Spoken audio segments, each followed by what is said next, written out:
Começando aqui, então, os nossos vídeos sobre aplicações de derivada. Vou começar com o tema de taxa de variação. Então, a gente tem uma função, a gente vai considerar a função y igual a f de x, e a gente vai considerar que esse x, que é a variável independente, está variando de um x até um x mais delta x. Então, a distância entre eles, né, aqui fazendo o x mais delta x, que é a posição final que a gente está pegando, menos esse x, que era da onde a gente partiu, a gente tem, então, que essa variação é esse delta x, essa distância. Se o x está variando de x até x mais delta x, então o y está variando de f de x até f de x mais delta x. E dessa forma, essa variação em y, que a gente vai chamar de delta y, ela é encontrada fazendo o f de x mais delta x menos o f de x. E aí, quando a gente fizer o quociente entre essas duas variações, então a variação em y pela variação em x, a gente vai ter a chamada taxa média de variação. Então, a gente teria ali, né, o f de x mais delta x menos o f de x dividido pelo delta x. E aí, em alguns momentos, esse x, por exemplo, ele vai estar representando o tempo, como a gente vai ver em alguns exemplos posteriormente. Então, a gente pode pensar, por exemplo, em calcular essa taxa de variação em um tempo específico, em um instante específico. Então, a gente vai calcular a taxa instantânea de variação. Como que a gente calcula essa taxa? Para a gente encontrar um instante específico, esse ΔX tem que ser o menor possível, porque aí a gente vai calcular, né, a variação de x até ele mesmo, digamos assim. Então, para que esse ΔX seja o menor possível, a gente vai fazer ele tender a zero. E aí a gente faz esse limite aqui. Então, limite com ΔX tendendo a zero, de f de x mais ΔX menos f de x sobre ΔX, que nada mais é que a derivada da função f, que é a função da qual a gente está calculando a taxa de variação. Aqui do lado eu até coloquei esse limite, que é o limite que a gente está usando desde o início para calcular a derivada da função de forma geral, né? Assim, de forma genérica para um x do seu domínio. Então, é como se esse h que a gente está usando aqui fosse essa variação, né, do x, e que aqui, nesse caso, da taxa de variação está sendo chamado de ΔX. Então, eu só coloquei para fazer um paralelo para mostrar que é a mesma coisa, a gente só mudou o ΔX pelo h, e por isso que essa taxa instantânea de variação é dada pela derivada de f. Aí a gente tem dois exemplos aqui da física. Existem muitas aplicações, na verdade, né, da taxa de variação, mas a gente vai falar de dois exemplos específicos da física, que são a velocidade e a aceleração. Então, a velocidade, ela é dada pela variação do espaço pelo tempo. Então, a gente vai ter o seguinte, se essa função S igual a S de t é a função que define o espaço percorrido por um corpo até o instante t, a gente vai ter que a velocidade, que é essa taxa de variação, então, do espaço pelo tempo, vai ser a derivada da função do espaço. Então, v de t, que é a função velocidade, vai ser S' de t. Então, a derivada da função do espaço. E, por outro lado, a aceleração, ela é a variação da velocidade em função do tempo. Então, ela é a taxa com a qual a velocidade varia em função do tempo. Então, a aceleração nada mais é do que a derivada da função velocidade. Mas a função velocidade é a derivada da função espaço. Ou seja, a aceleração, então, vai ser a derivada segunda da função do espaço. Então, para encontrar qualquer taxa de variação de uma função, a gente faz a derivada dessa função. E aí, temos esses dois casos específicos, né, da velocidade e da aceleração. Uma é a derivada primeira da função do espaço e a outra é a derivada segunda da função do espaço. Então, geralmente, essa função vai ser dada e vai ser pedido para que vocês calculem essa taxa de variação. Então, temos aqui os exemplos. O primeiro exemplo é um exemplo mais geral sobre taxa de variação. A gente tem um reservatório de água que está sendo esvaziado para limpeza.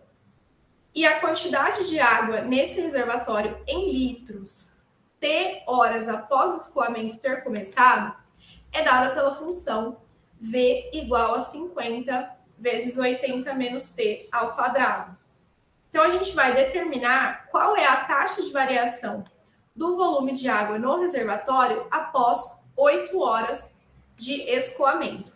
Ou seja, se a gente tem uma função para um volume em função do tempo, significa que essa taxa não é a mesma em todos os instantes, né? Então, a gente vai calcular qual é a taxa de variação desse volume em um instante t qualquer e depois encontrar essa taxa para 8 horas de escoamento. Então, para a gente encontrar em um instante t qualquer, a gente tem que calcular a derivada da função v. Então, a taxa de variação do volume é a derivada do volume.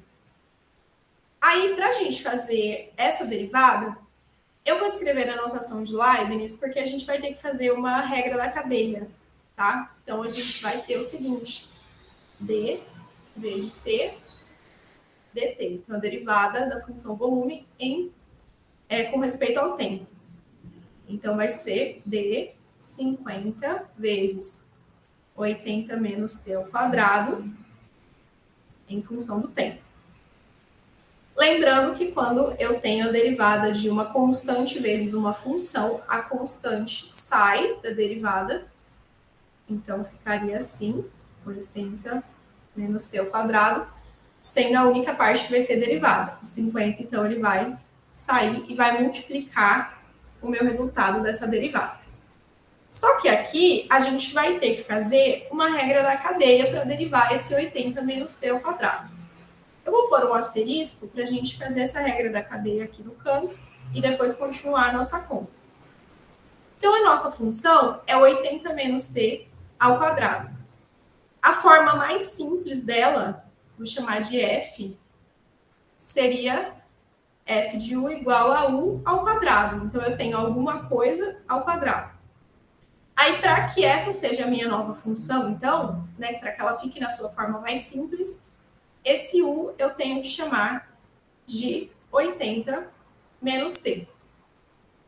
Então, a gente continua aqui fazendo a nossa regra da cadeia. Então, é 50 vezes a derivada da função nova com respeito a u e a derivada de u com respeito a t.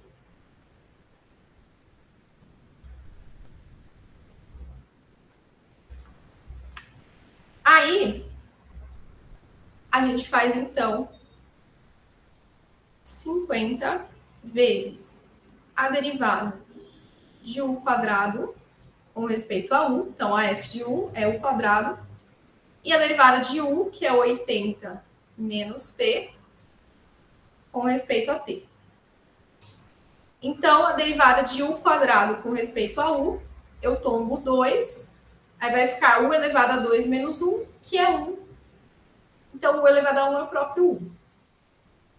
A derivada de 80 menos t, então a derivada de 80 vai ser 0, que é a constante, e a derivada de menos t com respeito a t vai ser menos 1. Então, a gente vai ter ali 50 vezes 2, 100, vezes menos 1. Então, menos 100 vezes 1. Aí a gente tem que voltar para a nossa variável original, que era t. Então, u é 80 menos t. Então, em um instante qualquer, t qualquer, a taxa de variação do volume é menos 100 vezes 80 menos t. Mas a gente quer a variação no tempo 8 horas. Ou seja, a gente quer a derivada do volume aplicada ao t igual a 8. Então, a gente pega esse aqui que a gente encontrou, essa expressão que a gente encontrou, e substitui o 8 no t. Então, vai ser menos 100 vezes 72. Então, menos 7.200. Aí, o esvaziamento está sendo em litros, né, e o tempo está dado em horas. Então, a taxa de variação do volume no instante 8 horas é menos 7.200 litros por hora. E aí, nesse caso, tem esse menos aparecendo na taxa de variação porque o volume está diminuindo, né? A gente está fazendo um escoamento da água. Por isso que ele está aparecendo, então, negativo. Então, esse foi um exemplo mais geral, assim, usando a taxa de variação. Agora, a gente vai ter um focado, então, no cálculo da velocidade e da aceleração, que foram os exemplos de taxa de variação que nós vimos. Então, no instante t igual a zero, um corpo inicia um movimento em linha reta. Sua posição no instante t é dada por s de t igual a 16t menos t quadrado. Então, essa é a função do espaço. Determine primeiro, então, a velocidade do corpo no instante t igual a 2. Então, a gente precisa primeiro fazer a derivada da função do espaço, que vai ser, então, a derivada de 16t menos t quadrado. Então, a derivada de 16t é 16, e de menos t quadrado é menos 2t. Então, para um instante t qualquer, a velocidade ela é dada por 16 menos 2t. Se a gente quer a velocidade no instante t igual a 2, então a gente vai fazer 16 menos 2 vezes 2. 16 menos 4, então a velocidade nesse instante é igual a 12. Aqui a gente não falou, né, quais são as unidades de medida, então a gente fala 12 unidades de velocidade. E aí o segundo item é para calcular a aceleração no instante t igual a 4. Então, a aceleração, ela vai ser a de t, no instante qualquer t, a derivada segunda da função do espaço. Então, a gente tinha aqui a derivada primeira é 16 menos 2t, a gente deriva ela. Então, a derivada de 16 vai ser 0, e a derivada de menos 2t vai ser menos 2. Ou seja, a função aceleração nesse caso, ela é uma função constante, ela é menos 2. Então, para qualquer tempo, para qualquer instante t, a gente tem que a aceleração é menos 2. Então, aqui, se fosse para o 4, no instante 4, a aceleração seria menos 2 unidades de aceleração, porque a gente não definiu unidades, ok? Então, é isso. Para encontrar taxa de variação, faz a derivada da função, certo? Então, esse foi o vídeo sobre as taxas de variação.